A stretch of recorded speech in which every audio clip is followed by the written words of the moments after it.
আজকে এখানে আমরা উপস্থিত হয়েছি আমাদের সহযোদ্ধা সহকর্মী আসাদুজ্জামান তুহিনের হত্যার প্রতিবাদে আজকে আমাদের এই ময়মনসিংহ মানববন্ধ।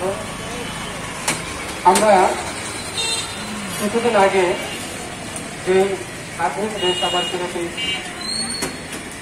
বর্তমান অবস্থায় মনে হচ্ছে আরেকটি স্বাধীনতা মনে হয় আমাদের বাকি রয়েছে।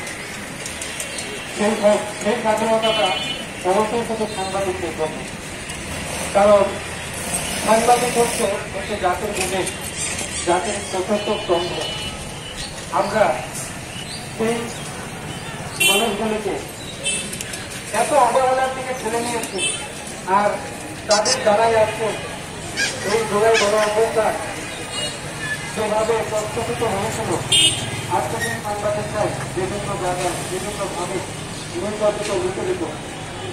আমরা মাননীয় প্রধান উপদেষ্টা যিনি রয়েছেন, আমরা ওনার কাছে আবেদন জানাই, সরাসরি আবেদন জানাই সাংবাদিকদের জন্য এখনো কিছু করবার অনেক কিছু রয়েছে। আপনারা সাংবাদিকদের নিরাপত্তা, তাদের সুরক্ষা ব্যবস্থার জন্য আপনারা আপনাদের এই জায়গা থেকে যতটুকু সম্ভব আমরা আশা করি আপনারা সম্ভব আপনাদের